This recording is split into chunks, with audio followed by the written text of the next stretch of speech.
Welcome everyone. My name is Sujit Nair, and I'm the chairman of Europe India Center for Business and Industry. This conference, this is our fifth virtual summit of our Europe India 40 Views campaign. So basically, what is Europe India 40 Views campaign is a series of activities by which we engage in discussions with the current leaders and Europe India 40 leaders. Europe India 40 leaders are our annual listing of leaders below the age of 40. And we have been releasing this list annually for the past 4 years now. And so this includes leaders of whom we call the next generation of leaders who are sort of playing a role in promoting EU-India relations and UK-India relations. So we have been doing a series of activities on various topics of interest, from culture, from trade, from investment related activities. So it has to engage in discussions with the current set of leaders. So that is what this fifth activity focuses on. And the theme of this conference happens to be whether a dedicated Indian embassy for EU will help to increase India's engagement with the European Union. Considering the significant interactions and developments in the EU-India space over the last few years, we are trying to have a discussion to understand whether this engagement can be further enhanced if India has an embassy which will have a specific interest and a specific set of experts who will interact with the EU counterparts so as to address these queries and those concerns as we build up to an EU-India FTA over the next few months. So Europe India Center for Business Industry has been playing a key role, a role in promoting EU-India and UK-India relationships for the past 12 years now. So we have done 24 major engagements at the UK Parliament and other locations in London. We have done 3 major engagements at the European Parliament and the locations Belgium over this past 12 years. We have engaged with close to 36 MPs from India, from UK, from EU during these activities, and more than 2,340 companies as part of our activities across online and physical locations. Now we are doing this conference also has been built up to our 5th July summit in Brussels.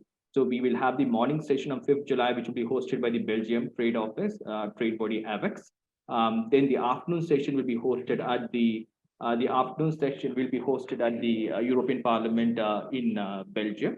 The theme of the discussion on 5th of July, especially the European Parliament session, will be more focused on the EU-India Free Trade Agreement.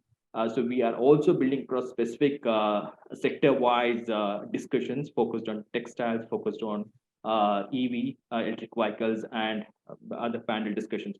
That's where we plan to have it for the 5th July conference. And this virtual summit is the one which we are trying to build up interest and to engage with potential stakeholders and potential delegates who might also be interested to participate in these interactions.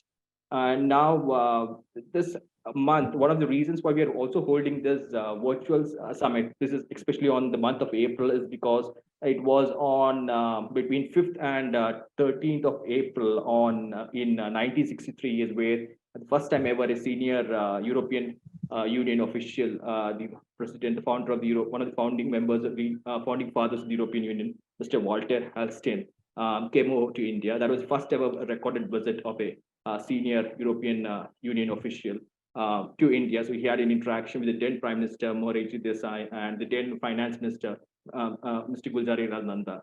So this is actually a build-up on what we also did last year. Last year was the 60th year of diplomatic relations between India and UK. So we did a series of activities under the EU India 60 campaign. And now this virtual summit in the month of April is actually again an interaction for us to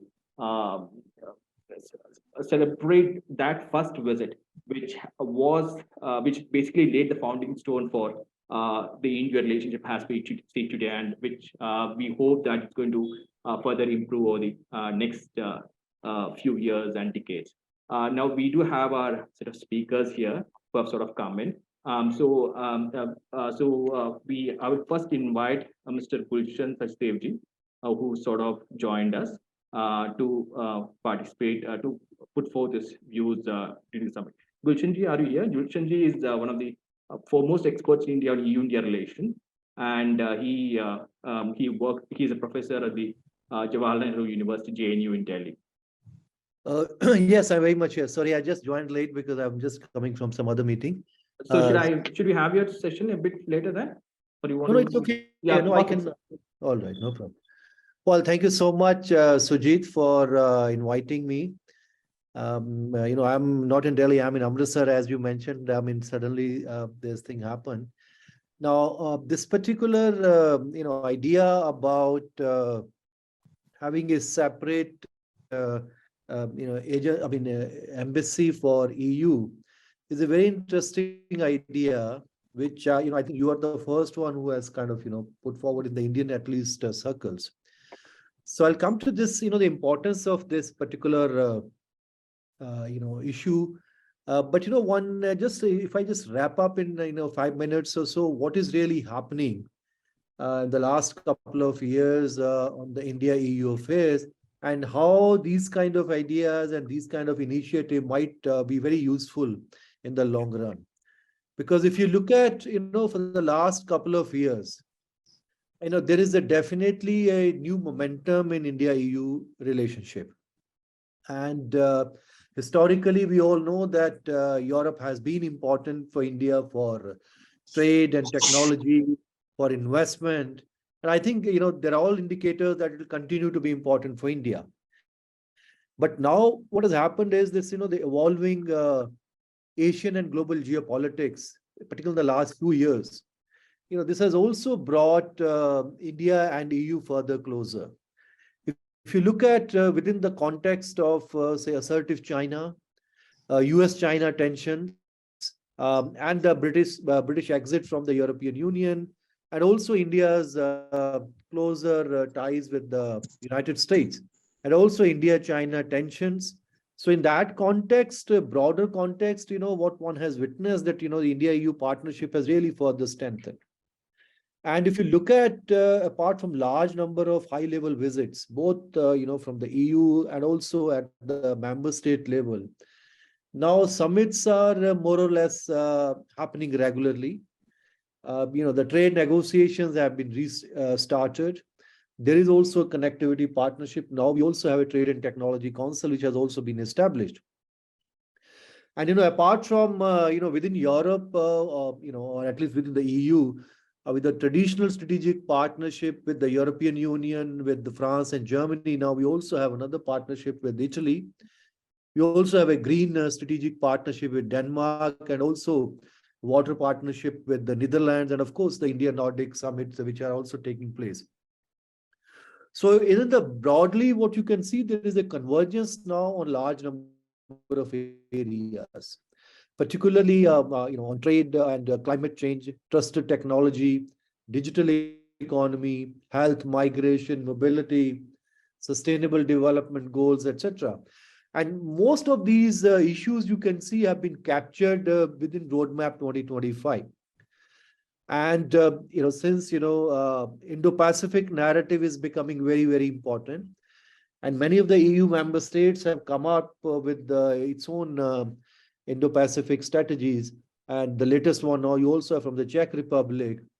So that is also bringing India and Europe closer.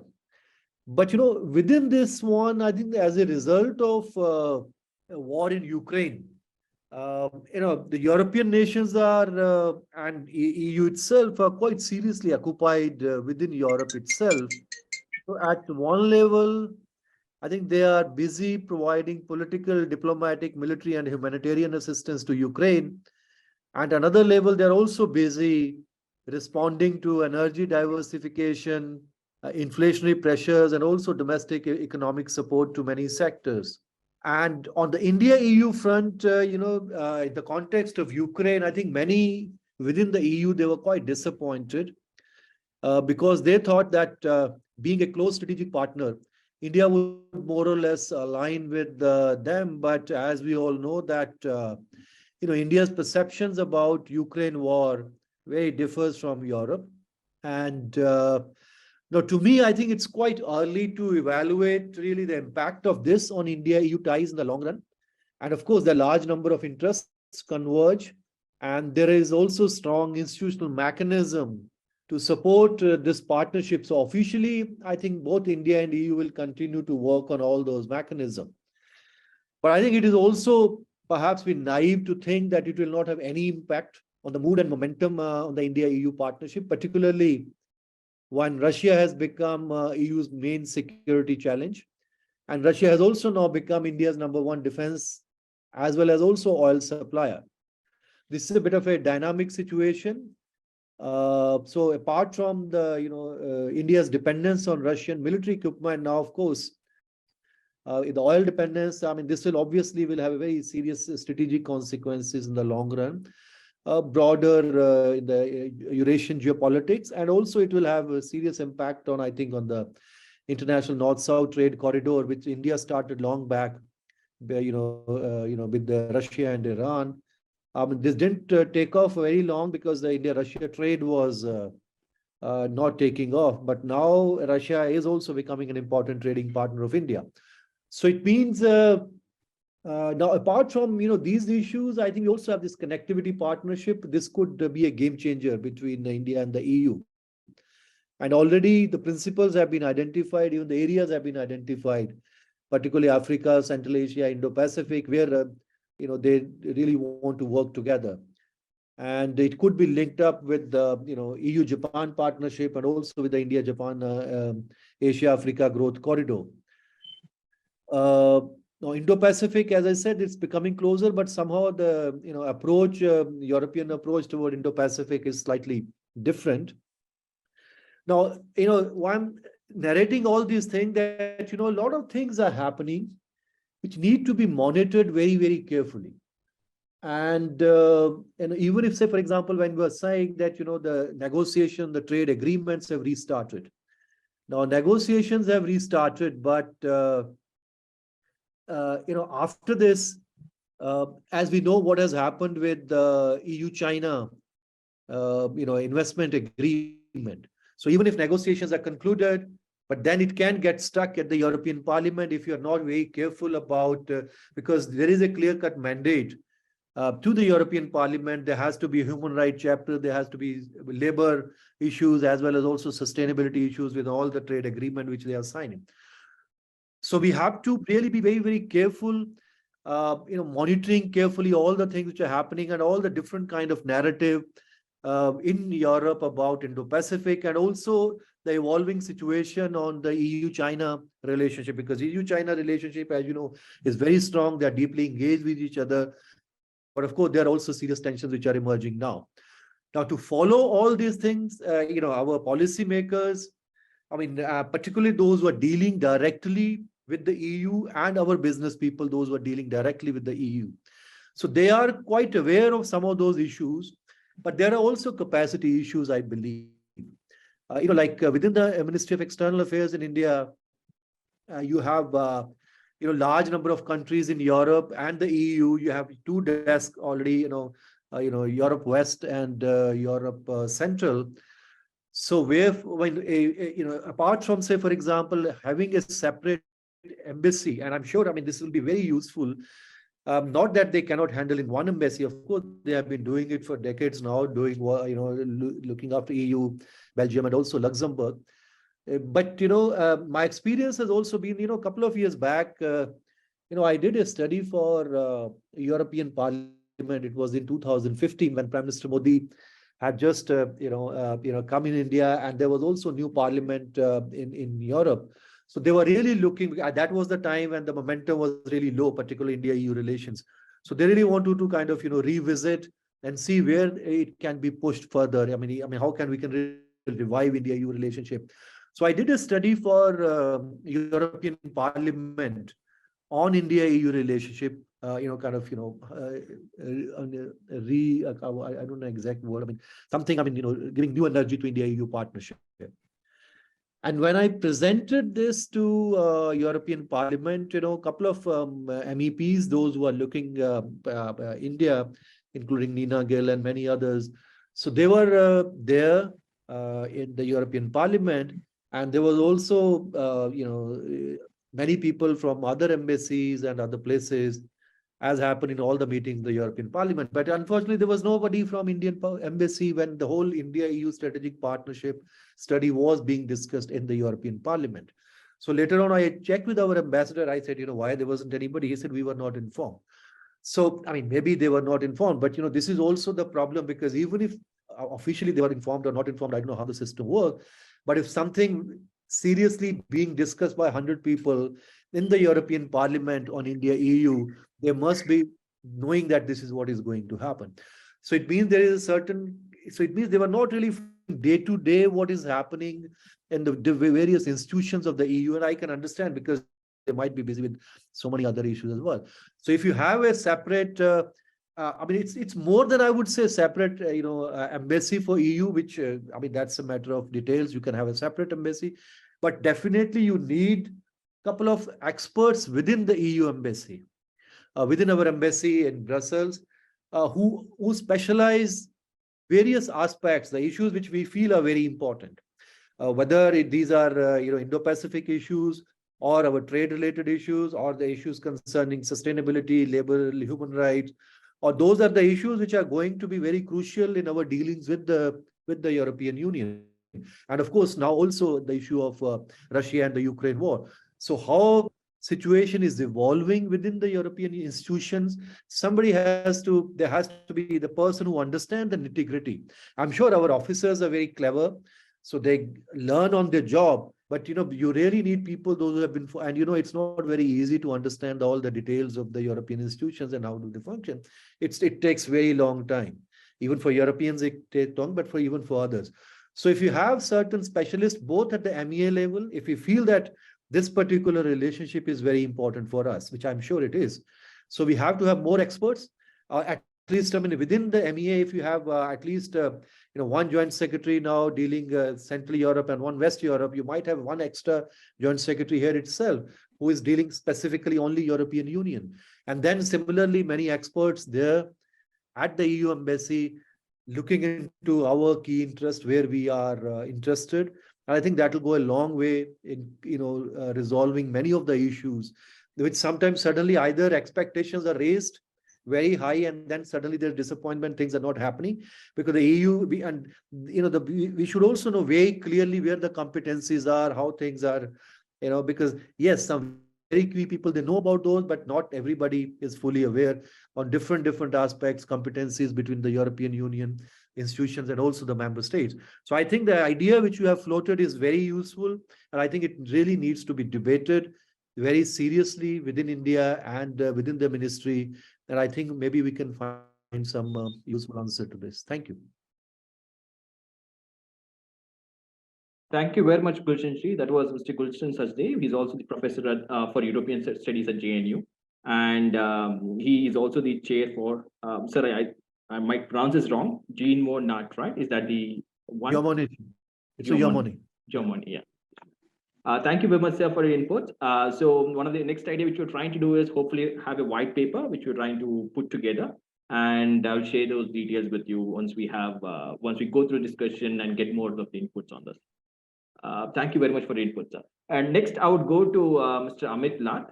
Amit Lat is the CEO of Shraddha Group of Companies based in Poland. He was also this year's awardee for the Pravasi Bharatiya Samman Award for his work during Operation Ganga, where he did a major role in rescuing a lot of Indian students. Mr.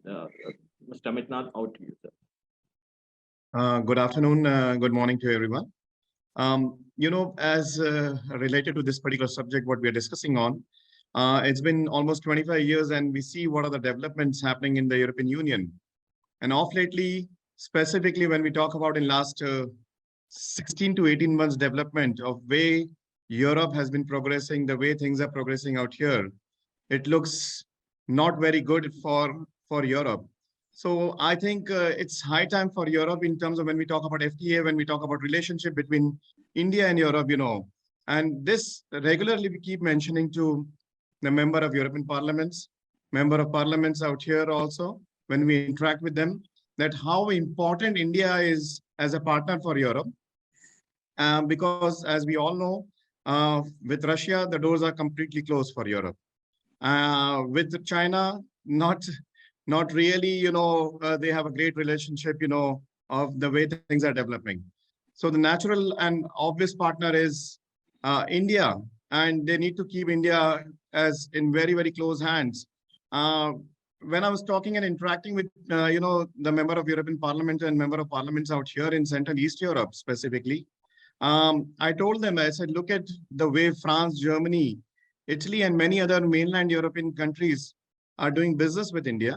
And when it comes to certain policies, Central and East Europe are suffering on this, and they are not able to benefit out of this in certain extent, which they realize.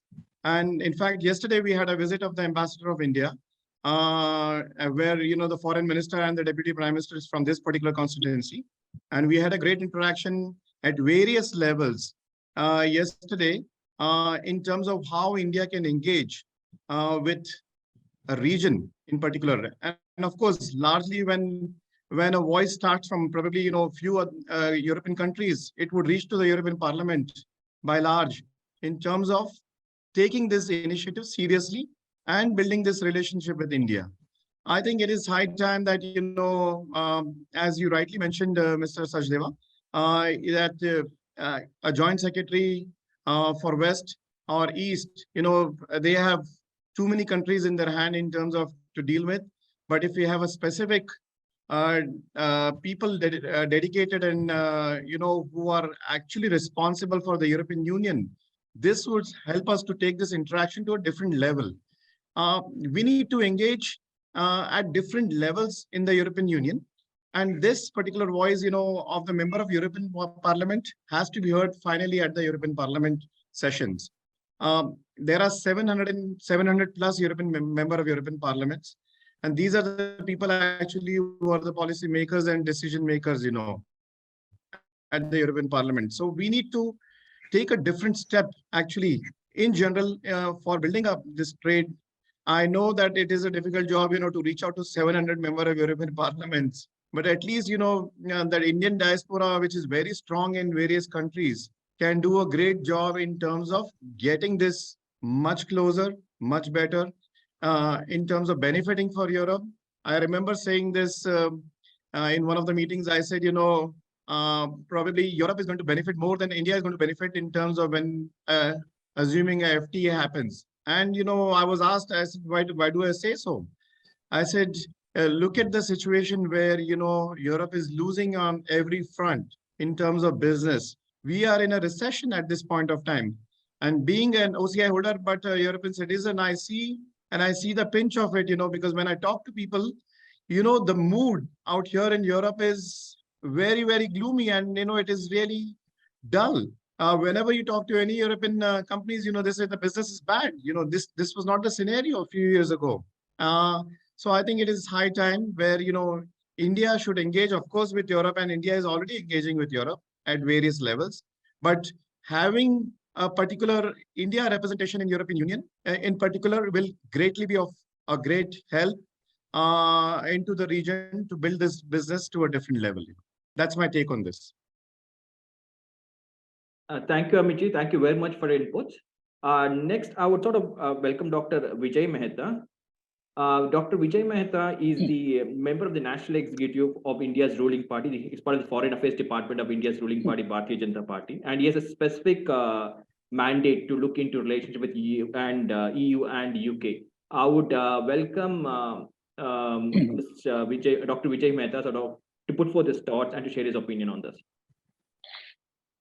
Thank you very much, Sujit. It was very nice listening to the previous two speakers. But before I get on with my arguments, I would like to just spend 2 minutes on where India stands today. Now, all of us are aware that India today is the 5th largest economy in the world. And it's very competing very closely with Germany now to become the 4th largest economy. What's happening in India today is unprecedented. There is no area in which India is not coming next to the world leaders. Today, it has just reached the third position in the world after America and China by beating Japan to be the third largest automobile in the world. You see at any business, and it's booming. The kind of hotels, no rooms are available, airlines, no seats are available. The industries, their profits are going up.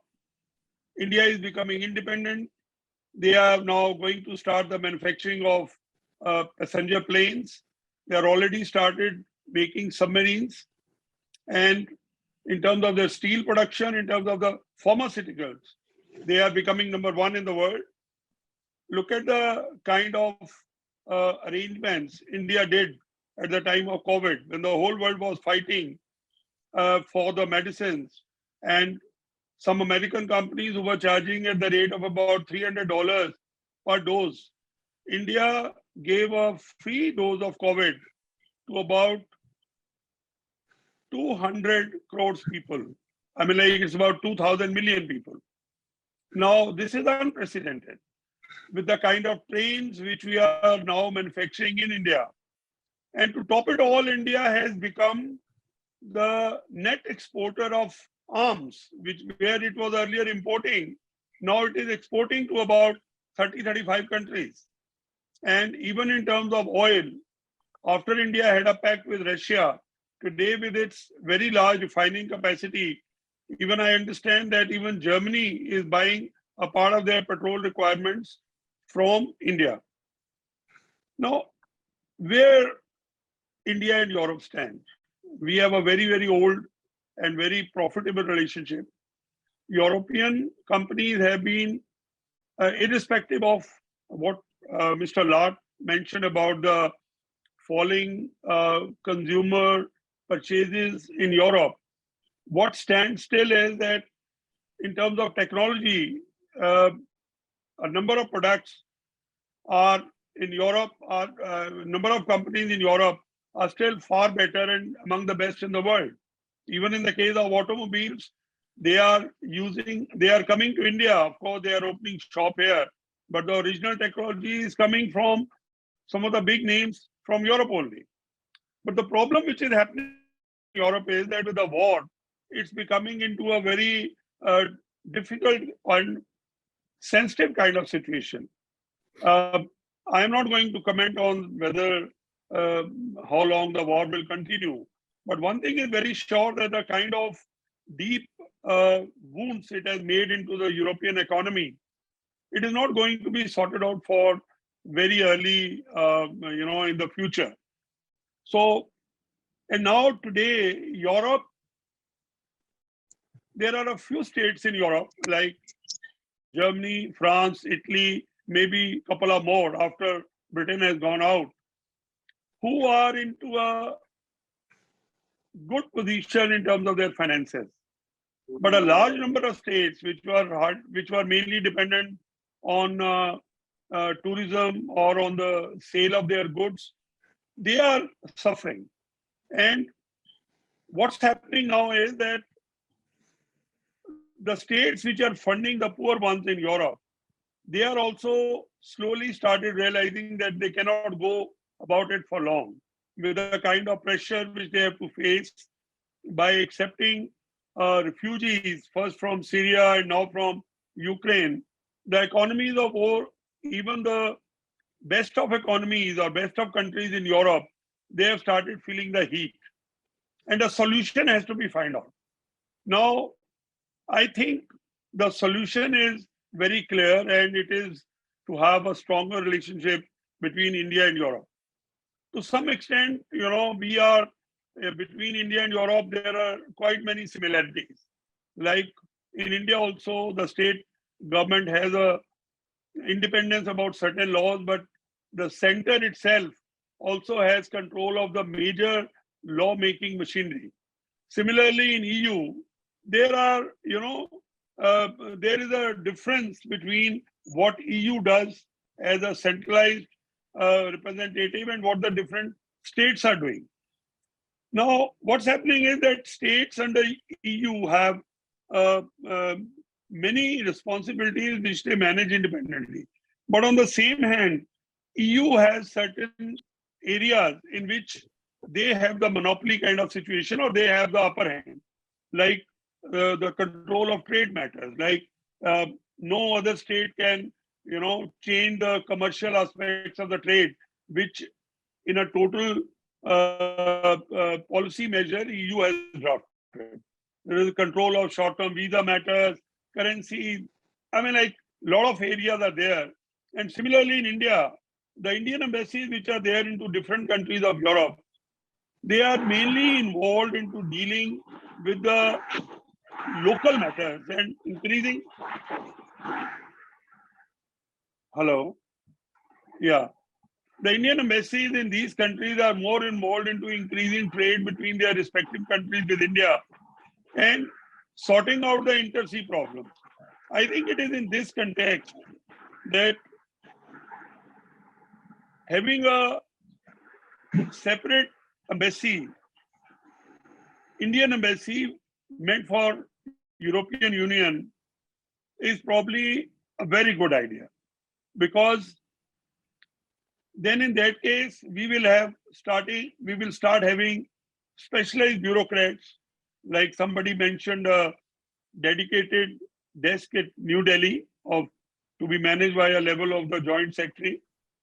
Now, this kind of interaction between an independent Indian embassy and, like you have, EU also has the one in New Delhi. This kind of interaction will increase the trade possibilities between India and EU. It will smoothen the process. It will increase the tourism. There would be a lot of issues which can be sorted out between the two countries by talking to European Union as a representative of the state countries of Europe. And I think it will also give a very good chance to the Indian side, who will also have to be making it faster in terms of agreements, in terms of their negotiation with the many laws which EU is engaged in. And this will increase a lot of trade. I am finding now that a number of European companies are setting up base in India. And I know of at least 10, 12 companies who shifted their base from Germany, Belgium, Italy, and they started providing the same goods to their existing buyers in Europe, besides exporting to the other parts of the world, because the cost of labor and the cost of electricity, sorry, not the electricity, cost of labor was much cheaper in India, and it was much easier to produce with a in-house market of worth about millions and billions of dollars. So the whole world is coming here, and it's right time when I think these kind of interactions should take place. And ultimately, I think this idea, whosoever has floated it, is really a good one, and it should be worked upon very fast so that both the continents are benefited to a large extent. Thank you so much. Thank you very much, Dr. Vijay Mehta. Dr. Vijay Mehta, as I mentioned, is a member of the National Executive Foreign Affairs Department of the India's ruling party, BJP, and he has a specific mandate to look into interests with UK and EU. Thank you very much for your input, sir. Next, I would like to welcome Mr. Niccolo Rinaldi, the Director General for External Policies of the European Union. He was also a member of the European Parliament, and he has worked on quite a number of aspects of EU-India Free Trade Agreement. And over to you, sir.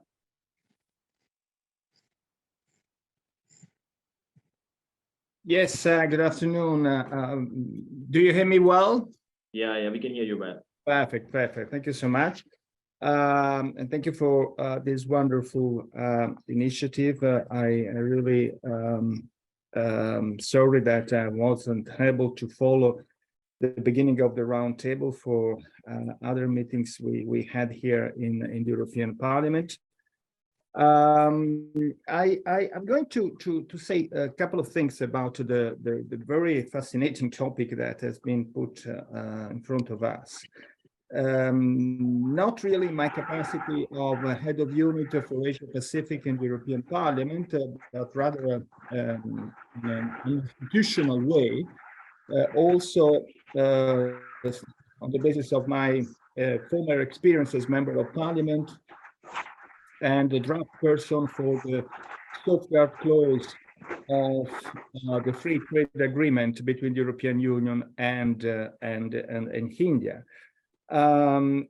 The provocation that is in the chat, I think it is a bit like a sort of provocation. I mean, how would be, to which extent it would be helpful to have a EU embassy, an Indian embassy just for the European Union here in Brussels? I mean, it certainly would be a very good move, a very welcome move. A dedicated structure will be extremely useful. Nevertheless, that's not really the point. The point is not to have different structures, but to try to fill the gap that currently still exists between the European Union and India on a number of different areas on which we are trying to meet each other. I will briefly focus on three aspects: the economic and trade aspects, the political ground, and the relationship in a way between our society. What I see from my perspective, also compared to other countries in the region, I mean, in this huge, vast region, so being the Indo-Pacific, is a number of question mark, because on one side we do have a lot of growth between the European Union and India trade. Data are extremely relevant, and I have to say are definitely encouraging, but there is also what I could maybe define a sort of asymmetry, something which doesn't really give a consistent approach from both sides. For instance, for India, the EU is the third largest traded partner. We know that, basically with kind of amount in terms of share, which is very similar to the one of China and the one of the United States. And when we had the United Kingdom in our ranks, we were the first trade partner with India, but we're still extremely relevant even after Brexit. On the other side, India is only the 10th largest trading partner, and if we account for about 11% of India trade, India accounts for less than 2% of the EU trade. So there is some kind of unbalance there. I mean, numbers are definitely increasing, and they're increasing quite quickly, but the potential of the two sides relationships have not yet been exploited. Even more surprisingly, somehow, is the fact that most of our trade is concentrated in 5 EU member states: Germany, Belgium, France, Netherlands, Italy. Those 5 EU member states, they count for something like 70% of the overall exchange between India and the EU. What about the other 22 EU member states? Among them, there are very relevant manufacturing countries and very relevant purchasers countries, such as Spain, Poland, the Scandinavian countries, and so on. It looks that the relationship has been established by a limited number of actors in some of our member states, but that the peoples-to-peoples connections, the kind of connectivity between different business actors really needs to be spread over the entire, in a much better way, the entire territory of the EU. Equally, I would say it is very important to see that the EU share in foreign investment inflows to India has doubled in just 10 years, from 8 to 18%. And now we are probably the EU, the first foreign investor in India, with direct investment, which is certainly, I mean, there, and I have a lot of figures which are very very interesting. Nevertheless, the EU is still investing far more in China, or even in Brazil itself, which is certainly a smaller country than India. I mean, we invest something like 200 billions in China, 200 billions euro, more than 300 billions in Brazil, but after all, just 75 billions in India. So it is quite clear that a lot of work still is there to be done between India and the EU. WTO provisions are still the main rules that we do apply to regulate our economic and trade cooperations. But we are still lacking a bilateral treaty in order to put in a much more comprehensive way the cooperation and the ground to establish our common trade.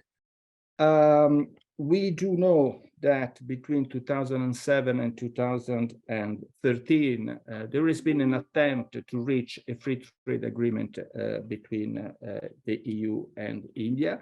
At that time, I was member of parliament. I did follow very closely the negotiations because, as I told you, I was one of the draft person on behalf of the parliament for this agreement, which, I mean, didn't go anywhere. The negotiations were quite frustrating and overall unsuccessful. Now negotiations have been resumed.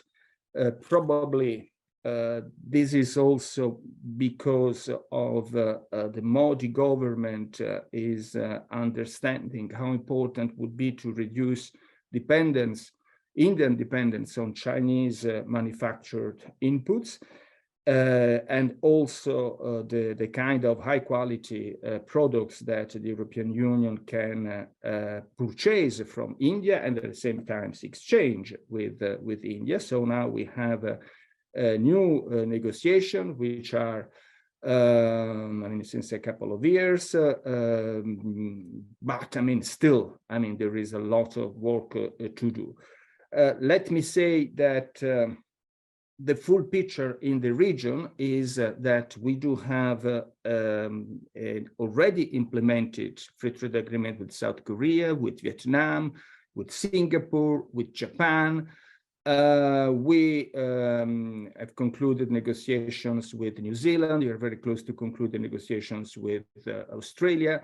We started now negotiations, and I think they're going very quickly in the right directions with the ASEAN countries and also within Indonesia. So, I mean, things are moving around, and they should move quickly also between the EU and India. Indeed, what we do have in terms of issues in those negotiations. Well, the aim is to have trade and goods to be liberalized behind the 94% within 7 years from the entry of the free trade agreements. We should eliminate export duties and also measures which are equivalent effect and produce new ones. The agreements should also include specific rules of origin, provisions on customs, trade facilitations. I mean, a number of provisions that again are already in place with other partners in the region. Compared to the previous attempt of negotiation, now we also have a new chapter on digital trade, which is welcomed by both India and the EU, and also new provisions for liberalizing investment provisions both at the federal and the sub-federal level. One key issue for the EU is the sustainable development chapter, which is always a matter of complicated negotiations and talks with all partners, but with Vietnam or South Korea, but this is also true for South America partners, etc. We always manage to find an agreement. It is important for us to implement relevant ILO conventions. We still have issues about India on its commitment on a number of them. India so far has ratified 6 of 8 what we consider core convention on forced labor conventions, on equal remuneration, on employment occupation, on minimum age convention, on worse forms of child labor, etc. But for the time being, there is still resistance from the Indian side to ratify conventions on freedom of associations and on right to organize and collective bargaining, which is also something that we demand for the sake of reciprocity to our partners, but not just for the sake of reciprocity, also because trade is not a goal per se. Trade is not the increasing of trade is not the aim per se.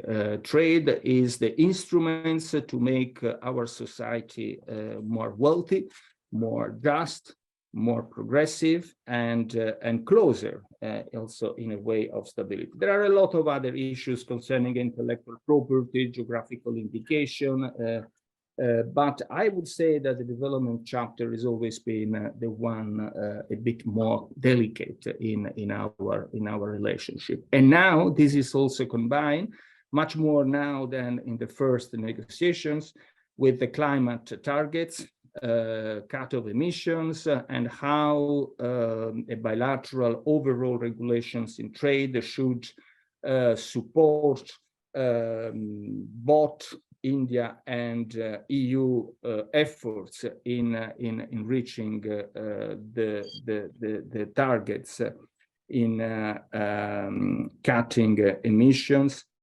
with different deadlines for the two sides, but those deadlines still should be very much connected with the provisions of the trade agreement. So a long way to go, but, and here I come to very briefly to the second point, trade, economic cooperation is certainly very much supported when there is also political agreement, political partnership. The most extraordinary case, in my opinion, it's with South Korea and notably, I would say, with Japan. We managed to have a very ambitious, far-reaching free trade agreement with Japan, but that was somehow parallelly negotiated and then implemented with an SPA, strategic partnership agreement with Japan, which opens a huge degree of political cooperation between the two sides. I can tell you that when we were used to visit Japan, maybe 10, 15 years ago, the discussion with our Japanese partner were mostly on duties, cars, automotive industry, research, innovation, that kind of absolutely relevant field, but not much else. Now, since the entry into force of the strategic partnership agreement, we discuss about climate, we discuss about defense, security, multilateralism, coordination in United Nations, and so on. How to have a consistent approach on regional crises, maritime freedom, and other, let's say, more political issues. And this has unavoidably also direct consequences in increasing trade and economic relationship.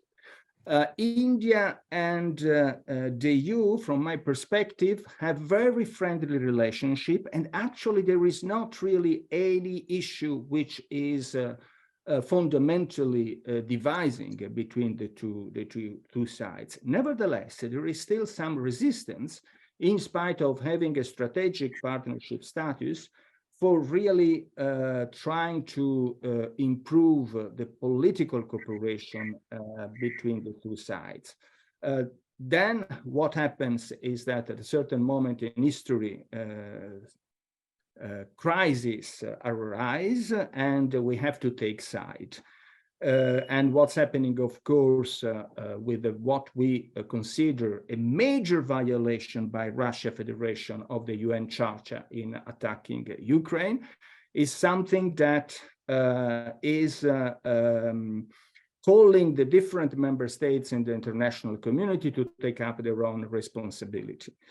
And contrary to other like-minded countries, such as Japan, South Korea, and so on, we see from India an extremely prudent approach to the issue. Of course, we are perfectly aware how much India relies almost for 60% about its armament and military equipment from Russia.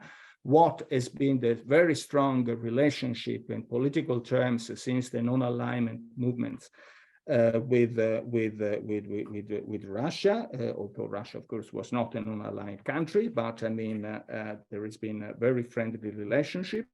I can tell you that the EU has been very much depending on interconnections in trade and notably on energy, but not just energy with Russia. And we had wonderful and very friendly relationship still now with the Russian society. But at a certain moment, it's important to take side and to spell things as far as possible with a common language. This is something which is still not there, not completely there between India and the European Union. And again, when I compare to the boosting of relationship, economic relation with South Korea, Australia, or Japan, I can see that this is something that cannot be entirely disassociated, disconnected from trade and economic partnership, because it has a direct beneficial impact on that. Last point, it is what I consider the most optimistic point, which is the relationship at large between India and the European Union. I mean, Europeans like India. Europeans love Indians. Europeans, to some extent, they pretend in our naivety know India, because of the strong influence of Indian culture, of Indian spirituality, of Indian food, on Indian culture, of Indian art, of Indian heroes in your amazing civilization on Europe.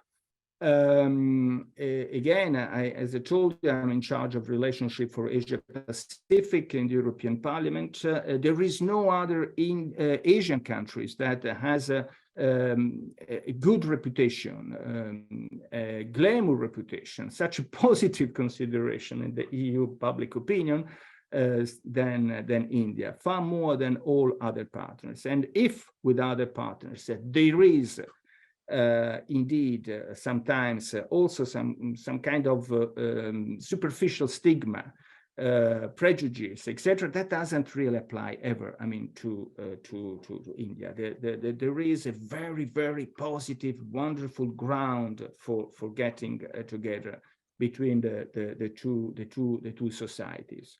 Other part of Asia are less known, less frequented by Europeans, or again, they might have still some kind of superficial prejudice, but that's not the case for India. I'm not saying anything how Europe is perceived in India. It's not up to me. But as also the wonderful job that has been carried out by Sujit Nair and by all your team, also making the new generation at work on fostering the relationship between the two sides, always proved how rich can be this kind of cooperation. Unfortunately, politicians, legislators have not yet filled this gap in the equal way as the potential between the two sides actually would allow. It is probably the duty of the next generation to fill this gap, so to have a structural and legal regulated relationship, both at the political level and economic trade level, so that India and the European Union can really be not only close friends, we're already there, but partners in changing for the good our planet, and definitely needs good willing from both sides. And that's up to us, entirely up to us. Thank you so much. Thank you very much, Mr. Rinaldi. That was a very fascinating insights. Now we start our Europe-India 40 Views interaction. This interaction will be coordinated by Mr. Stefano Baldrini. He's also our vice chair, and he's the founder of the World in Your Hands, and an organization which does cross-border consultancy based in Italy. So they work very closely with the Indian Embassy in Italy, and is the partner with the Indian Embassy for the year 2023. So the Europe-India 40 leaders who are part of the discussion includes Priya, Lawrence, Meena, and Rajshri. Now I would hand it off to Stefano to take forward the discussion. As Mr. Niccolo Rinaldi has mentioned, the next generation of leaders are going to sort of take forward this India relation to the next level. So we believe our Europe-India 40 leaders have the potential to sort of take the relationship further. So over to you, Mr. Stefano, to take forward the discussion. Thank you very much, everybody. Can you hear me decently? Yeah. Can you hear me well? Yeah. Good afternoon, good morning, good evening, depends on where you are, and greetings from Milan. So I'm happy and honored to moderate this session that will start soon. I've been quite inspired by the speeches of Niccolo, Vijay, and Gulshan, plus our friend Amit before, and I've just noted down a few points that I would like to just throw in the discussion before starting the section. And if anybody of you wants to answer to them before, after, or also asking to the panelists if they want to intervene, it would be good. So my perception and my perspective is from a private sector point of view, as I've been a top manager in Italian companies and foreign groups for a great part of my life. Then I decided to open the cross-border operations company which I'm running now, and so my perspective is not so much from academic or legislator or politician one, but it's more from the ground. And so the first point is that which came to my mind is yes, it's a brilliant idea, the one that has been raised today of structure unified representation to European Union. And I'm just wondering if in order to strengthen the relationship, the other way around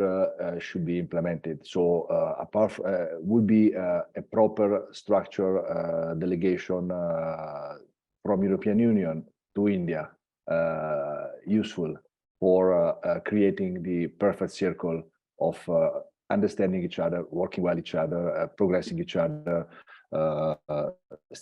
Yes, we have the Mr. Ugo Astuto, ambassador to delegation of the European Union to India and Bhutan to India and other entities. But my point of view is would be also the European Union representative to India permanently be useful for the scope? And if yes, which kind of powers these two delegations should have to increase the relationship?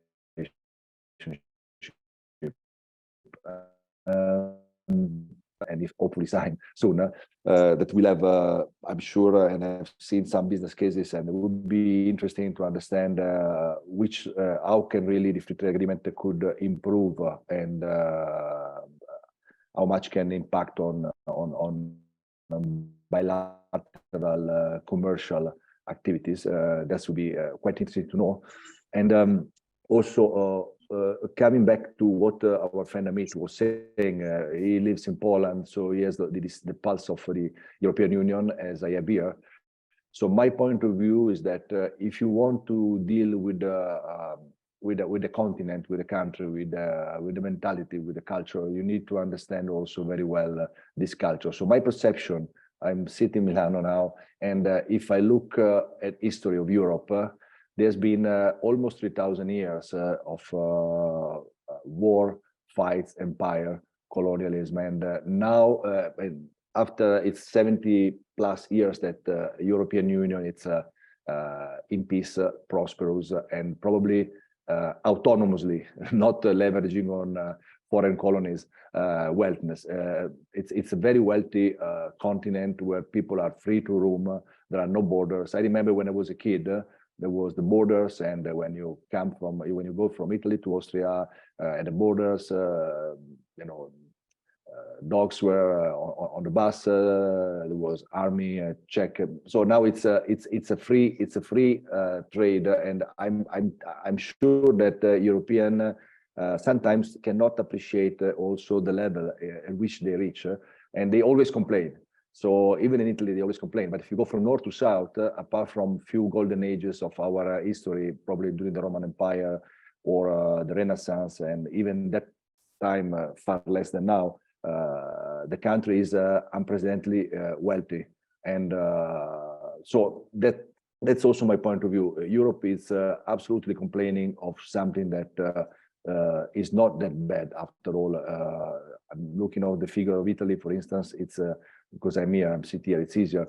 There are 600 billion euro of export, more or less, which is the record of, which is the top in our history.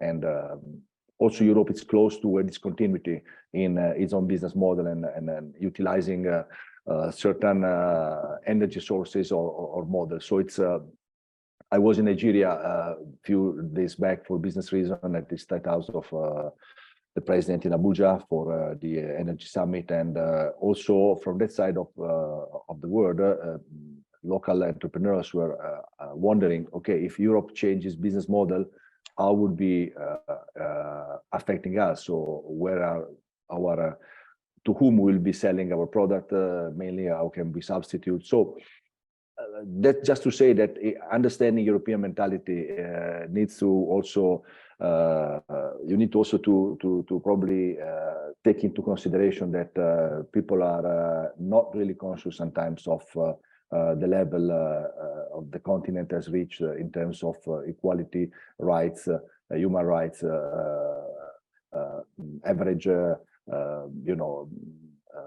life expectancy, and all these kind of things. So just to say this, and so that this was my point. And if anybody wants to discuss on that, I would be very happy. Also, the discontinuity that is coming soon will be for sure impacting also the trade with other nations. And clearly, as Nicola was saying, the values that Europe has reached after 3,000 years of fight has to be taken into account, as for instance, they were not being properly taken into account with China when entering the WTO, and this probably has created some distortion.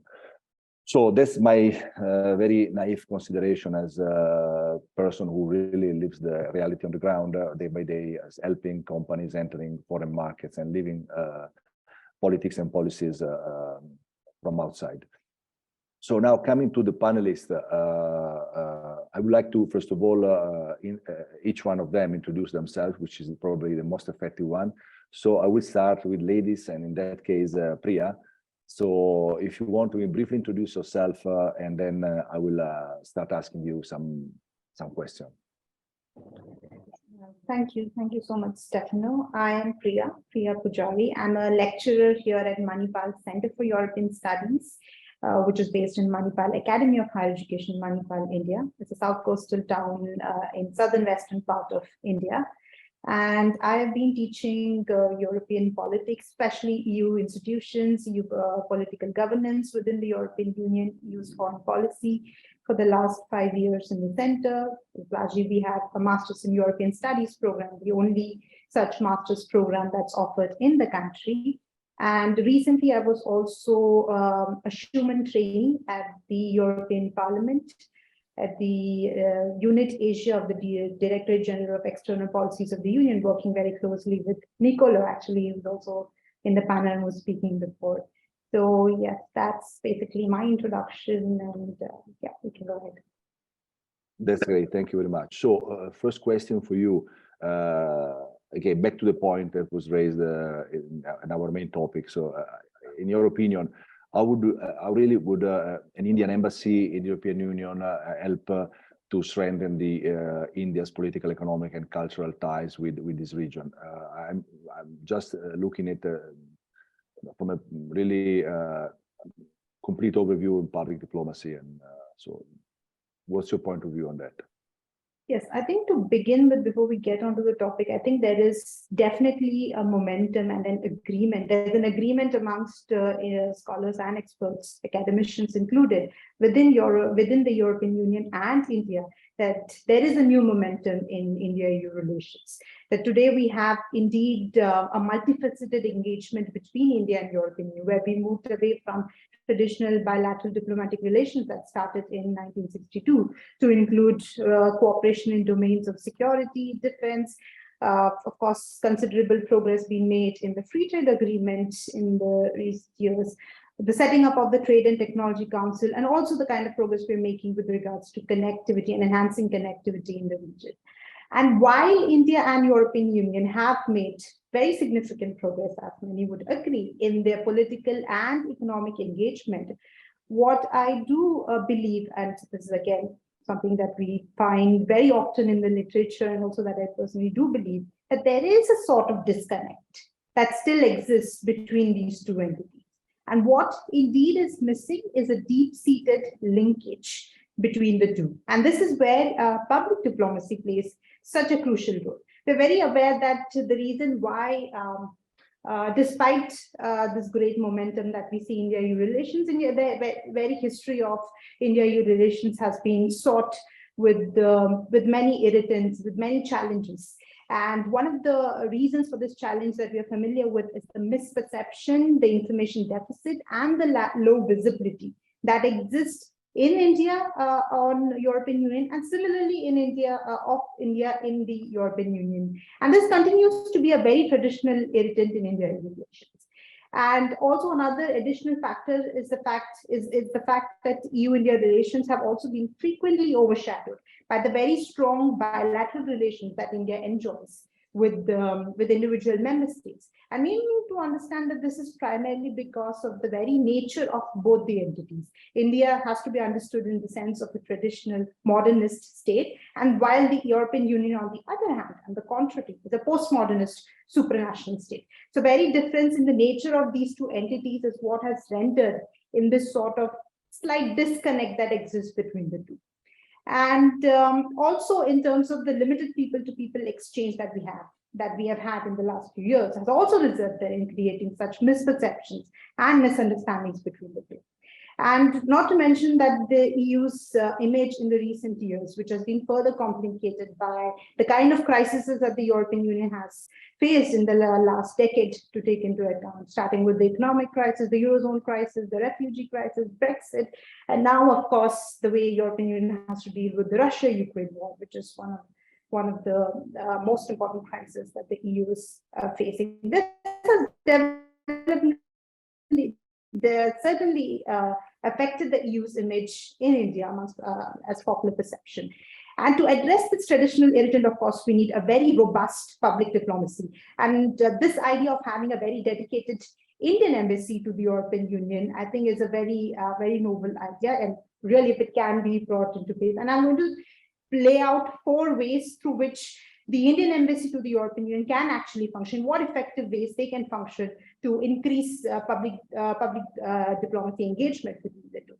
Firstly, I think one is by having a very dedicated unified structure of Indian embassy to the European Union, we can lift and actually shift EU-India public diplomacy efforts away from the shadows of the member states. Well, of course, it is not possible to exactly disconnect the two. Of course, India will continue to engage with member states at bilateral level, but having a dedicated Indian embassy to the European Union can actually at least shift and ensure that there is a complete focus given to the European Union, and that can also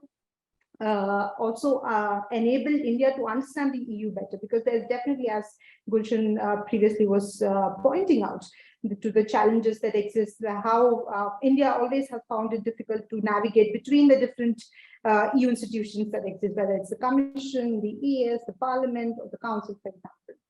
And secondly, the second way through which a dedicated Indian embassy to the European Union can actually make an effort and play a crucial role, and that is again coming from my experience working here at the center and as an academician, is the crucial role it can play in facilitating the increasing student and scholarly mobility between the two.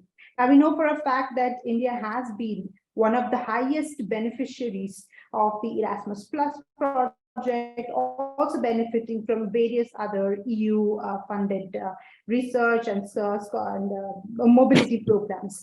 And I think it is quite a high time that we also reciprocate from our side and have more funding and have Indian research and mobility program to ensure that we have more European scholars and students coming to India funded by us. So this reciprocity is something that has been missing for a long time, and I think this through having a dedicated embassy, we can facilitate. If you're considering increasing engagement, educational engagement, this can be facilitated very much efficiently by a dedicated Indian embassy to the European Union and for European scholars and students across the EU. And this is also in tune and very much aligned with the India's national education policy, which lays out very extensively India's visions to become a Vishwaguru, where we want to attract more and more international students, and why not have more and more students and scholars from European Union come into India. So this is another channel that or the role that Indian embassy to the European Union can also function. An additional dimension that I also look at, and this is also very crucial to the kind of work we do and how our center, the Manipal Center for European Studies has come into existence, is to strengthen the existing India study centers that we have in India, in the European Union. This is also a very crucial task that a dedicated Indian embassy can perform. And this will also ensure that there is more knowledge that is generated, new knowledge that is generated, of course, existing knowledge that's also promoted about India to the entire European Union.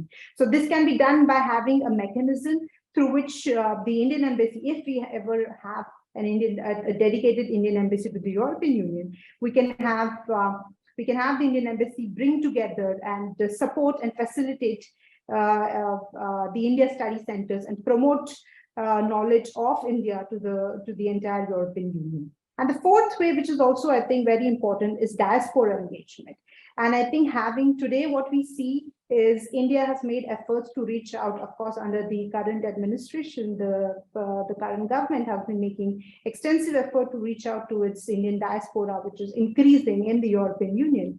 However, this has been always a piecemeal approach, where the Indian government has been approaching the Indian engagement with the Indian diaspora is either Indian diaspora in Germany, Indian diaspora in France, Indian diaspora in Italy or Portugal.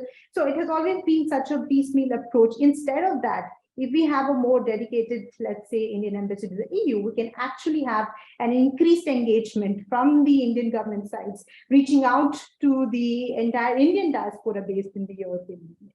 So these are also some, are of course, through this, certain perceptions can be improved, which we know currently has been problematic. So I think I'll stop here. So these are the 4 different ways that I think having a dedicated Indian embassy to the European Union can facilitate. I'll stop here. Thank you very much, Priya. I have to say that personally speaking, apart from the public democracy, diplomacy and the education and many other aspects, what I see in order to perceive properly the country and region is the daily business traveler activities as well as tourism. So they really has allowed people, instead of reading stereotypes or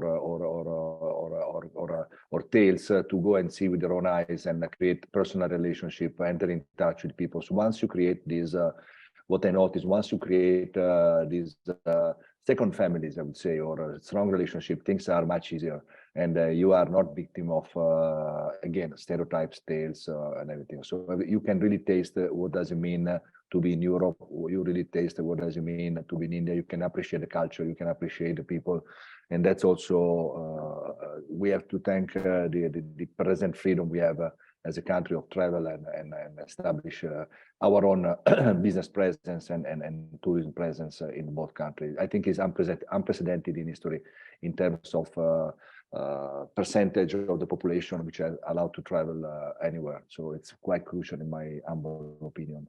What do you think, Priya?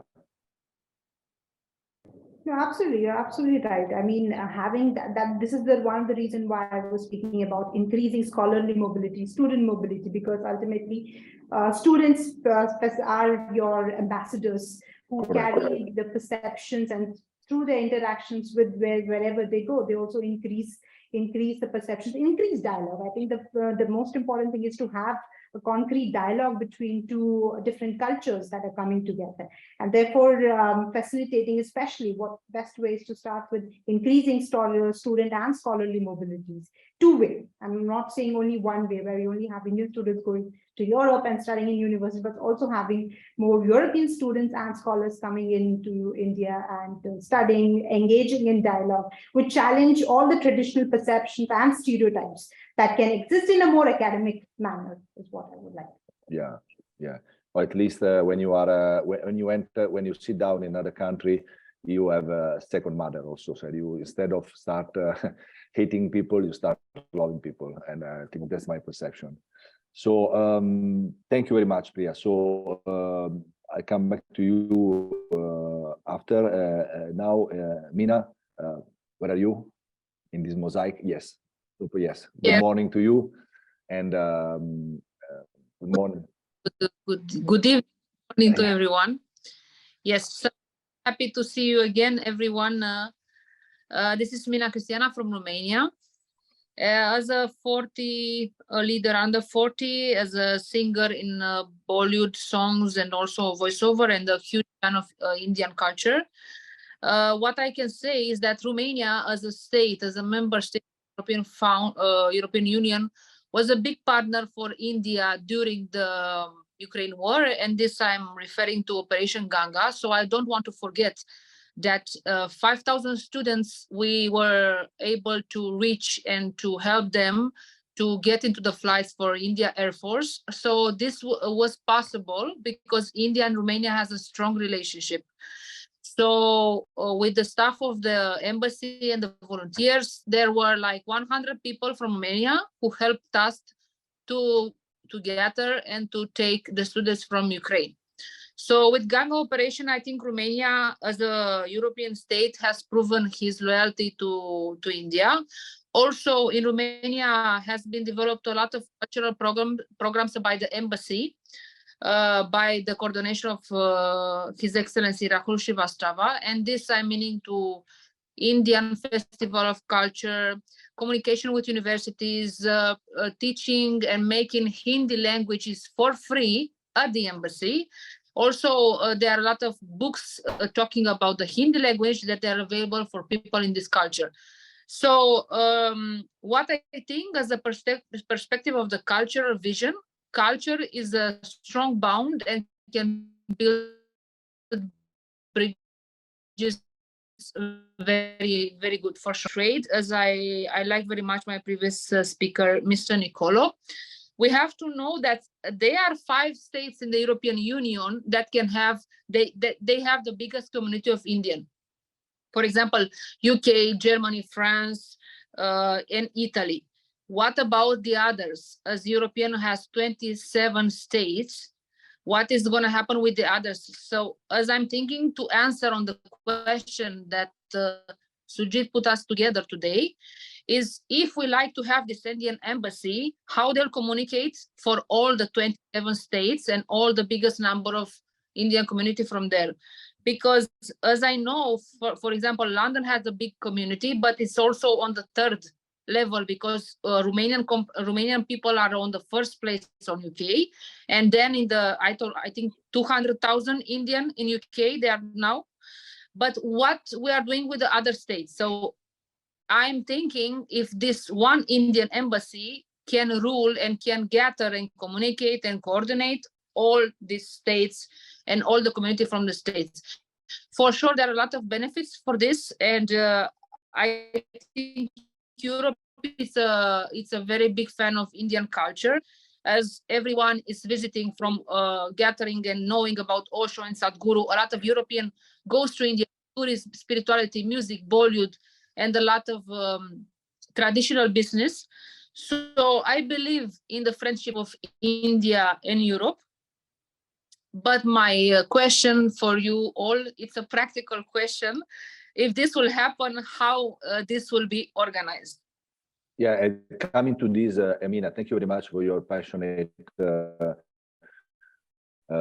speech. And just my question also to you is, as you were properly saying, how to effectively represent India and the European Union from this perspective. So in terms of language skills, cultural awareness, and how you can cooperate with local organization, university, museums to showcase the incredible heritage and asset that India has in the cultural section. As you properly said, Europe, the moral suasion of India and its own various aspects of culture, they are quite appreciated in Europe, and they are complementary, I would say, and vice versa. So it's do you have any idea, any recipe in mind? What would you do if it's for you? How do you think this can be concretely implemented? What do you suggest? I think the first step, which should be the free trade, the economic, the politics should be stable. And after that, the intercultural exchange will be very simple, but I will do it only for 5 states, like only where the communities are more than 100,000 people, like Germany, France, UK.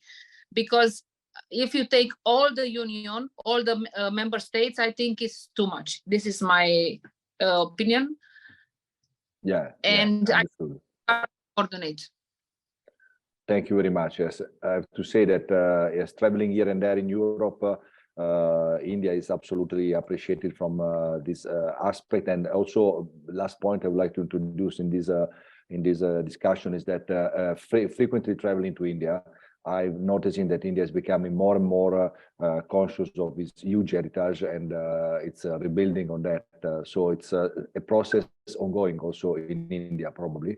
And it would be also possible to introduce in Europe even more when India becomes super aware and create also the strong instrument for that. So that's my perception. And now I'll go to Rajashi. Good morning. Hi, Stefano. Good How morning. are you? Yeah, doing good. Thank you. So leave a self-introduction to you, and then I'll come through some questions. Very well. Yeah, so I'm Rajashiraki Sahai. I work as the CEO for the Europe, Middle East and Africa region for an Indo-American electric vehicle company called Military Electric. Through my career, I've had multiple such leadership roles where I took British, American, and Chinese companies to India, and more recently have been working with some leading startups in Germany, supported by the Bundestag itself in my last role, and now, of course, the American company in Europe. So it's been kind of a medley of perspectives, and also a lot of time I've spent in Europe trying and work with European institutions, be it talking clean mobility and critical raw materials at Brussels, be it working with nation states on various policies that pertain the clean mobility and environment businesses that I've been involved in. It's always been a process where I find a lot more collaboration is going to benefit between India and the EU at large. Thank you. Thank you, Rajashi. So you have been an Indian citizen abroad. So I would like to leverage on this experience. In this sense, which are the most important, the key services that an effective India embassy anywhere in the world should provide its citizen with? And that's the first question from a very practical point of view. So we are speaking about European Union now, but in terms of visa, consular assistance, then we come to cultural events and trade promotion. But you said starting from the basic. So we are. What about your idea on Schengen visa system, since your experience in analyzing that? So we would like to understand your point of view on these very practical, basic things. And we are also desperate in having our clients coming from India on time because of the visa issue right now. So I think I can maybe start maybe more broad on how India has a sort of progressed in terms of its network of foreign missions, the whole idea of even its aid services, and of course the cultural missions. I think what I see over the years, I mean, last 15 years, I've been collaborating with Indian missions across the world, especially in Europe, so UK and EU. One challenge that I see is that on the cultural side, there has been a tapering. So I'm glad Meena actually brought about the whole issue of connection between, say, Romania or Armenia, and how there used to be so many more scholarships, so many more cultural exchanges supported by Indian mission, and progressively that has tapered. And I think that is definitely not the way to go about it.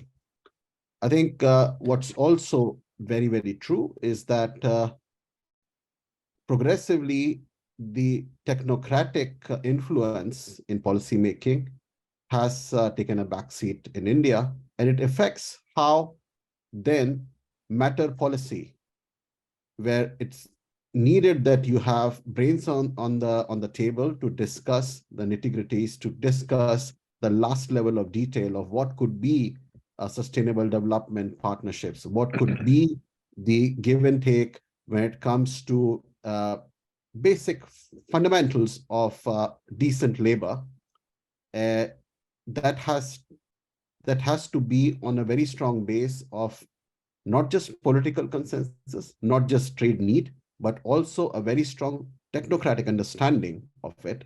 And there, I think I've found that progressively, we have not been able to build enough quality.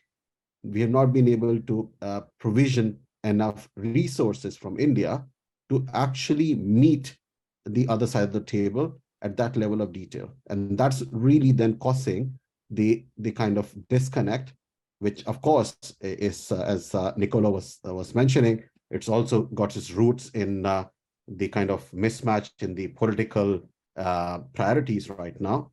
It's definitely also to do with a lot more trade that needs to happen between the two entities, but it's also about understanding those topics from the same technocratic, same academic rigor that is required for these topics to be dealt with.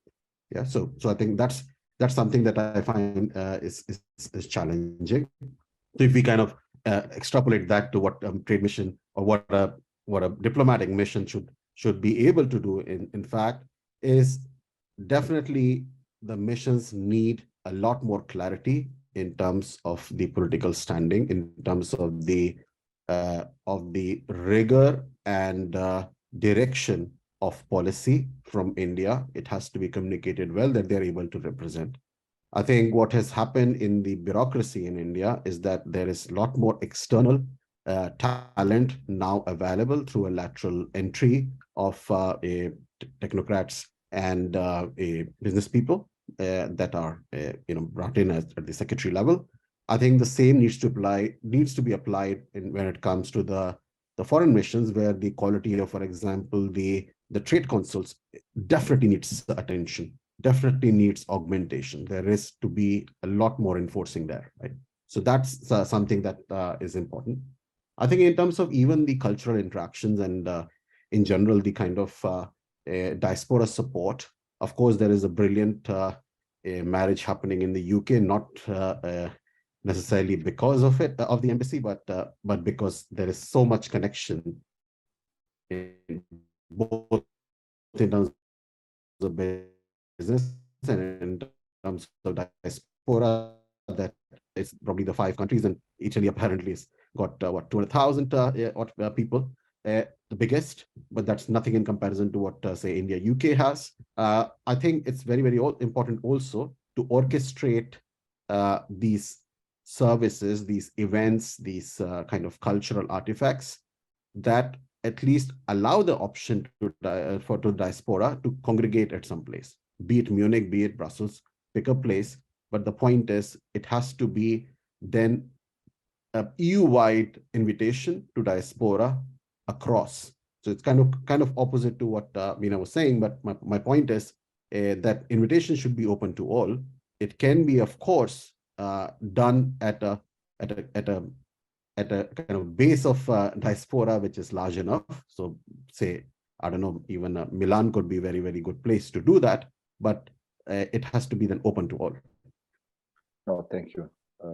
Thank you. Very clear and very interesting also from this perspective and this angle. Also interesting, I found your point about the quality of the officers and the technocrats and bureaucrats, because now when the world is becoming apparently multipolar and very interconnected, people are policy and people are very relevant and to be taken care of. So you need absolutely in those crucial roles very skilled people, and probably also from a human point of view, able to understand the whole scenario from a broader angle.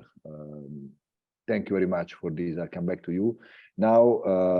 Laurent, so are you on stage? Yes. Yes, thank you. Can you hear me? If I pronounce correctly your surname, so you are the closest to me, but probably it's Is correct? Yeah, it's Lawrence. Lawrence Lawrence. von So, Hafte. it's, Yes, so that, perfect. the Italians are not very good with languages. So It's likewise, and, I'm afraid. Yes. So welcome to you. And I would like yourself to introduce your profile, and then I come to a question. Okay. Yeah. So my name is Lawrence van Hafte. I'm a university professor at the University of Groningen in the Netherlands, and I'm as an academic interested in the geopolitics of higher education, and mainly focused on India and the relations between EU and India. Yeah. Thank you very much. So let's come directly to a very important point, which has been already raised in the previous sessions. But in your opinion, and your experience especially, how can an Indian embassy, in that case, support the Indian student studying in the European Union, and also the other way around, so encourage European students to study in India, which is something that is being more and more happening, but probably not enough from my perspective. Yes, thank you. Yeah, thank you. Let me first thank you for initiating this panel and for inviting me, and let me thank all the previous speakers for all their very generous and informative insights. And I hope I can add something, because especially Priya has already addressed so many good points about the same topic, I think, and I second all of her what she said. So as my expertise is mostly in higher educational cooperation, there are some things that I want to say before I get to the main practical question that you're asking. So what I noticed, what I observed, is that the EU was relatively late in discovering how higher education cooperation can be maybe an important geopolitical instrument. For long, the EU was quite naive and understood it mostly in terms of globalization and economic human capital development, etc. But it is increasingly acknowledging that the geopolitical dimensions in higher education cooperation a little bit different from like the US, where they have a long tradition in setting up these cooperation, and between India and the US there is a very deep tie on that, and between Europe and India it's quite modest still, after now I think 15 years of investing in that, and that's I think very striking. So while they acknowledged increasingly the importance of higher educational cooperation, at the same time there was also a sort of mismatch, I feel, in what the EU could deliver on that point, because higher educational cooperation is something that's very much in the domain of bilateral states and not so much the competence of the EU. So while there was a lot of talk about cooperation in the strategic partnership agreements, etc., it was difficult to make it really meaningful. And I think there comes in the question of what the EU embassy could do in that respect. And I think that the answer has two sides. So at one, I think it's a very noble idea, and I think it's also a promising idea, especially because the EU is now increasingly developing itself as a geopolitical force. So the geopolitical thinking is also moving a little bit more into Brussels and not only left to the member states. So it's having an office close to that is specialized in setting up dialogues, and this can be really helpful, I think. And at the other hand, I think the expectations should also not be too high, because there are a lot of challenges underpinning setting up meaningful higher educational cooperation, and it's not this is not the moment to talk long about that. There's also not enough knowledge, I think, about what are challenges and obstacles. So more research could be helpful there. But what we do know is that higher educational cooperation often builds very strong on personal ties on between higher educational institutes themselves, and it's still the bilateral states that are the most important driver in this respect. So in that sense, having an Indian embassy close to the European institutions is in a way quite remote to where the action happens and where the differences can be made. But I'm still think it is a very a promising idea, especially because the Indian embassy can deliver, can actively promote gathering knowledge, diffusing knowledge, and in that sense, lowering barriers and obstacles in setting up cooperation. Coming back to the second part of your question on not only how to bring Indian students into the European continent, which is already happening, I think, to a high extent, especially in countries like Germany and France. They really discovered this and invested in this. But the other way around, it's incredible that India is nowadays attracting a lot of foreign students, but very low numbers of students from the EU, and that's quite remarkable. And that, of course, has a lot to do with prejudice. There, I also see a danger in the reputation that India is building very much on this idea of technological India, which also reduces it to a certain type of education. While I think India is attractive in its educational landscapes for much more reasons than just the technological. So there's, I think, a lot of work to be done. Yeah, absolutely. No, thank you very much. I'm just observing that my personal experience with students coming from India that have been studying here, speaking about Italy, but also my experience it's in Europe. It's absolutely fantastic to work after together, because then they really absorb both the cultures, and from a business perspective is fantastic. So it's making things easier. So I'm just wondering if also the other way around is happening, as you were saying properly, discovering the potentiality of the country from any angles, not only from the IT sector. This would be helping human relationship and therefore business, being a business and exchange of value among human beings, not something else. After all. So thank you very much. I think, Sujit, we still have 15 minutes. How much time do we have left? Yeah, we do have 15 minutes. I think probably 5 minutes you can have. Then probably we can open it for questions. So we might have. Yeah. Do you have time for a quick round table, or it's too late and we should? No, you can have a quick round table. You can have a quick round. Okay. So starting again back to Priya. So Priya, good afternoon, good evening once more. So just a few words on the what you already mentioned before, but which are the real, in your opinion, which will be the challenges of really implementing such a dedicated embassy? So what's your point of view on the concrete hurdles there? Because it's a fantastic idea, but when it comes to reality, what will you suggest? Few bullets.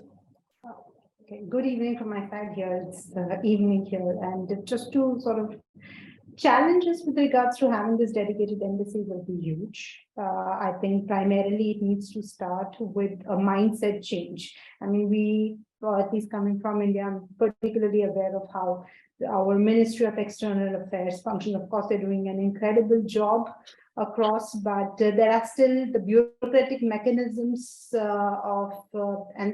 well, this is largely not just MEA, but largely how the Indian bureaucratic system itself functions. I think there will be a challenge to have this mindset shift, let's say, because traditionally, if you see, embassies have always been established to facilitate bilateral diplomatic relations between nation states. And here what we're dealing with is not a nation state. It's a supranational entity that we're dealing with. So to have this shift, to have a dedicated EU embassy will require primarily a mindset shift. I think I will start with that. Thank you very much. It's very clear and straightforward. Thank you very much, Priya. So Mina, I come to you. Just a question on what you're describing before.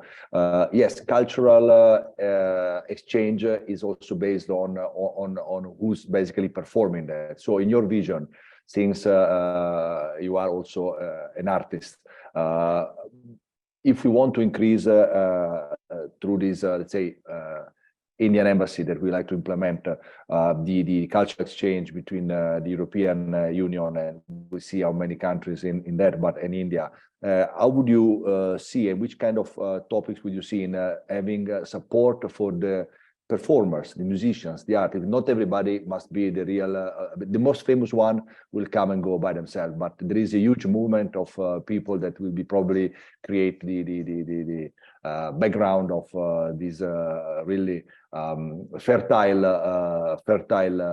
ground on cultural exchange. So which kind of issues do you see this Indian embassy could really support in by helping the artists and the performers to settle and to travel, to change? So what's your vision?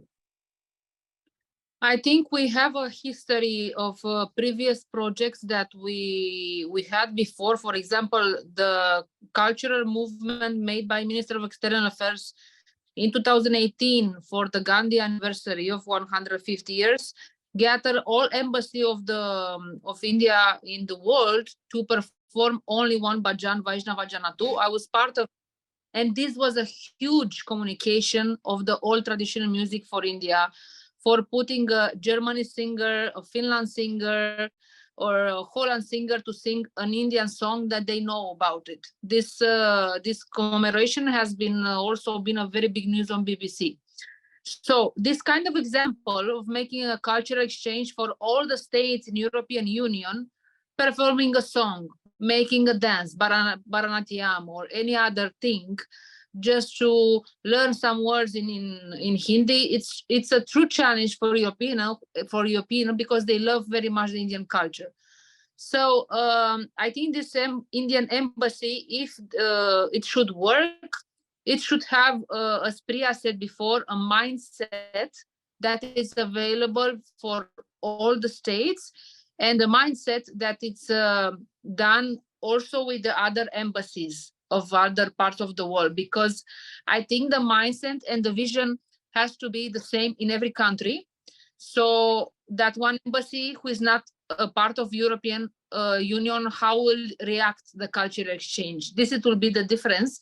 And I think this is a subject of the government, if you are asking me. Thank you very much. It's very interesting and very good insight of this.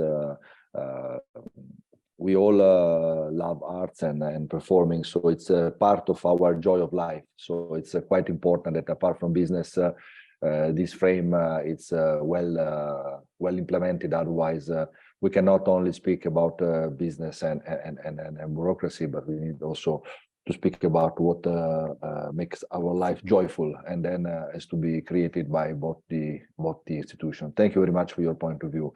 Rajeshi, back to you. I was very interested in understanding your vision on the skill of the personnel that has to make these things happening. So again, in your vision, how these let's say the Indian embassy and European Union could really create and implement or maintain the relationship, support and maintain the relationship with the European Union officials, diplomats, and all the stakeholders. I mean, so what's your recipe on that, concrete recipe? Right. So I think, I mean, let me just first of all come from the other side, right? So whenever I needed for my European Commission projects to orchestrate meetings with, say, all the ambassadors of European countries in India, it was always my port of call, the EU mission, and especially the officials from the external services, right? They were always there, and they already do a lot of orchestration. I mean, for example, the whole challenge that we have in terms of visas, the visa shopping problem, it is always a matter that is currently being orchestrated between the foreign missions in India and there are kind of harmonization attempts when it comes to, for example, the duration of a decision and the granularity of information that is needed for the decision, right? So that's already happening. And what needs to happen probably on the other side is that there needs to be more work done on simple things. So a practical example, the Schengen Code, it is interpreted very differently by every country. In fact, by every country mission, actually, they tend to interpret the very same code book in very different manners when it comes to various European countries. Now, that is a big challenge, and especially when it comes to the challenge that comes on the other side of it, that then people are smart enough to realize, hey, if I go knock on the Italy mission, probably I get the visa faster, probably with more paperwork. But hey, Italy mission loves a big dossier. Yeah, the German mission probably does more due diligence at their own level. The Italian one looks at the paper and gives a decision. So, I mean, these are, sorry, you cannot take this literally. These are generalizations, and they have nothing to do with the projects I did. But the point is, this is where harmonization at every level is going to solve problems for both sides. Yeah. So that's one important part, right? So an equivalent of the external service or EU mission in India, the same would be at least those would be the first few parallel things they can do on that side. Yeah. So that's absolutely. The second thing is, Thank you. the second thing is very, very important on the matter of the current EU regulation, right from the AI regulation that's going to come by the end of the year. We have the raw materials issue. All of these have imperatives when it comes to what India is trying to do right now. Anything that India is doing in terms of, for example, my specific sector, electric vehicles, if you want to have leadership in that, those cars, those two-wheelers have to be sellable in Europe. Yeah. The same goes with even the talent. Ultimately, I see a lot of robust, muscular diplomacy from India lately, especially Munich Dialogue most recently. But at the same time, India has to also realize that the West is the only direction when it comes to its people. It has to be very, very clear that this is, in that sense, also crystal clear. You have a certain rule of law, a certain shared principles that make our populations the friends of each other. And therefore, the harmonization has to become much more significant. And in that sense, I think one low-hanging fruit is just the size of diaspora. This has to be solved, and this has to take precedence even above, say, a detailed trade deal, is the long-standing matter of the blue card system, for example. I've seen it for last 10 years when it comes to trade delegations from India's side. It has always been the pet peeve. It has not been solved yet. So I think that is very, very important as well. Thank you very much. Thank you very much.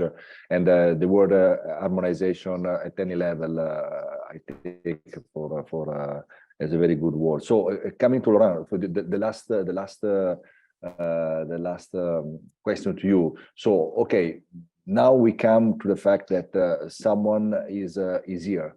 So, and once you are in Europe, how this Indian embassy should support you, for instance, in providing the right advice on career opportunities, networking event, academic programs. Because once you, everybody of us, we have been traveling students. Once you're in another landscape, you need to be guided in some way. So it's not easy to orientate. And how do you feel this Indian embassy could support in a very concrete and pragmatic thing? So once you are there, is this new Indian embassy maybe supporting in also highlighting career opportunities, job opportunities, specific programs? What's your vision on that, or something else? Is this a question to me? Yeah. Thank you. So, sorry. Yeah. So I think we need to be realistic here, and I think the European landscape is so diverse, and a lot of these issues are so country specific that this is where one of the points where you see that the Indian embassy on a European level has very limited value in that sense. I see more value, I think, in an Indian embassy for the EU as a supranational institution in addressing policy issues behind this. So we had big discussions on how to create visa for highly skilled Indians, etc. Those kind of issues, there's added value, but maybe not on this very pragmatic issue. That is something that belongs a little bit more to the member state level, I would say. But maybe other of my colleagues look different at this. Yeah. So you're saying that very tactical but crucial things, they are not supposed to be addressed by these new, hopefully new Indian embassy, European Union, but some more granular, close to the ground institution. Unfortunately, the EU is a very complex beast to navigate, also for Europeans, but also for Indians, I suppose. Yeah. Yeah. Thank you very much. No, thank you very much. Super clear. And now we have very few minutes to go, and so I would like to, if anybody has some question to raise, and we will also be happy to answer after the end of the session, if the case. So if anybody of you has any question. Yes, I'd like to ask you, all of you, because I don't know, do we know the size of the Indian diaspora in the European Union? Like how many Indian people are living in the European Union? You mean people which are emigrating from India, not of second, third generation? Yeah. Indian citizen, yeah. Yeah. Anybody has this answer? Can I answer? Please. For anybody who has the... Yeah, see, the Ministry of External Affairs website has a detailed table on overseas Indian community, and they have categorized into two types. One is the PIOs, people of Indian origin. Now they're called the OICs, and the other section is on NRIs, who are on Indian passport but living abroad. So you can find country-wise details on the overseas Indian community, including the European Union member states. You can download the table. It is in PDF format. You can download the table and make use of it. Thank you. Thank you very much. Thank you. So any other question? Please. I had a question specifically for Gulshan. And this is very interesting, right? So, I mean, LSE used to have a center on India studies at your university before. And you see, it seems there is a kind of decline in the kind of external research on India studies. I mean, I've seen, for example, Sussex and LSE, they used to do fantastic work on this. UCL used to do fantastic work as well. Progressively, I see that there's actually less work being done on publishing high quality material pertaining India. And this is kind of troubling because it should be the other way around, as I guess Priya kind of pointed this out as one of the prerequisites of increasing this communication. We don't see that many kind of India study centers popping up and collaboration with the so-called Russell's universities in the UK or Ivy Leagues in the US. What is causing it, and is there a way to kind of turn the tables on that? Well, thank you, Rajshri. I think it's a very valid question which we have asked. And, what has been happening is that obviously there is a huge interest in India. So people would like to know more about India, and not just only about India, but also more about contemporary India. And particularly what contemporary economics, contemporary foreign policy, all those kind of issues. Now, one is, of course, is depending on, on many European universities, they have long-standing scholarship on India. Some of the countries, like in Poland, if you go to Krakow, and more than 100 years ago, they had all these programs in India. And even in Poland, at the University of Warsaw, they used to have very good program on India, particularly which was funded by the European Commission. For a couple of years, they were running this program. Now this has become a program of Asia, which of course India is part, but largely now dominated by Chinese kind of program. And earlier ICCR, they used to fund many of the chairs in different universities. In fact, I was one of the first holder of chair at the KU Leuven, where we started Contemporary India program. Now that programs have wound up. I mean, that's not really working now. So there are various reasons. I don't want to get into this, but what is happening is that there was many of these programs were funded by the European Commission. Some of them because they were also kind of trying to promote Indian studies programs. In fact, the one program which we were involved, this was the Global India program at Dublin City University, where they produced, I think, about 13, 14 PhDs were funded by the European Commission again to work on India. So 13, 14 scholars produced work on India. So different kind of works. So it has been working both from the European Union side and also from the Indian government side. Now, from Indian government side, on Sanskrit, Hindi, and some of the other languages, and also on kind of traditional Indology kind of program.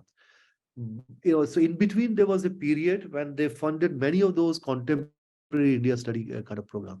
So what is I have noticed that in the last 7-8 years now, there are many of those programs are there in European universities, but somehow it's not working very well, either because the quality of people, those who are being sent basically as those chairs in many of those programs. Because earlier the program were much more flexible, like in the KU Leuven program, I know because I was there first. So we had 3 or 4 years of that particular program. Now they have just stopped accepting Indian scholars to teach because whatever there is, there is some issue between them and the ICCR. So there is a serious need now, really. I mean, there is a serious problem to promote India studies programs. In UK, as you have mentioned, but now I think in the in the King's College, they have this program where a couple of scholars are working. I'm aware, and even I have been part of some of their projects on India EU FTA. They are doing some study, India UK study. But yes, we really need to seriously think about this. How do we really promote India? Because yes, I mean, we can keep promoting yoga and other kind of things which are important, but really, to understand, particularly from the European perspective, the new young generation of Europeans, how do they understand the nitty-gritty of Indian current economic developments, current foreign policy issues, and when what is happening in the context of, as it was mentioned by speaker from Europe, that the issue of Ukraine, I mean, our perceptions are of course very, very different. And this is going to have, as I was mentioning in my intervention, that we shouldn't be naive that it will not have any impact on our relations with the European Union. It will have, but how it will have, we don't know, because there are interests converged from both sides. Obviously, we'll continue working whether on trade issues and others. But to understand the all the nuances from both sides, we really need to promote those kind of studies in the European space. And luckily in India, we have, slightly, there's more awareness about European, program. Apart from what we do at the Jawaharlal Nehru University, now we also have the Manipal and some of the other private universities. They are also starting certain programs on EU.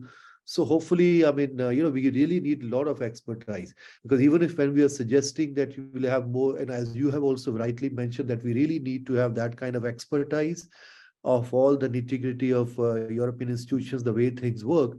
But we also need to produce first in India, forget about foreign ministry, but even in academics, really scholars, those who can understand, different aspects, whether you're looking into trade or artificial intelligence or data related issues and all those things, and, which are going to affect, our relations in different ways.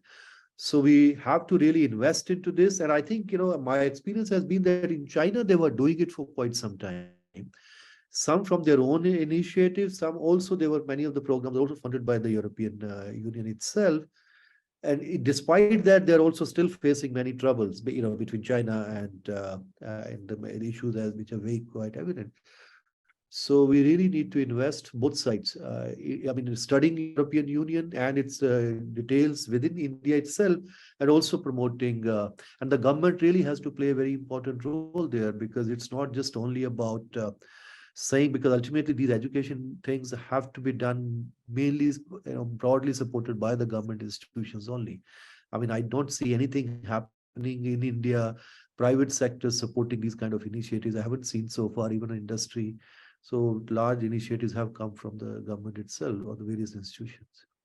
Thank you very much. Thank you very much. So I think that, Sujit, I'm afraid we have no more time for other questions, although we will be happy to collect them via email and answer to each of one. Correct, Sujit? Yeah, Stefano. I think we can close the conversation. Yeah. First, before closing and before saying hello to everybody, I would say see you all in Brussels. Correct? Am I correct, Sujit? So if you want to remind everybody this crucial date.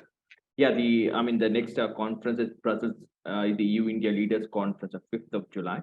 So we'll be sharing the details with delegates who have registered. And so I'd like to thank all the speakers who did spend the time for the talk.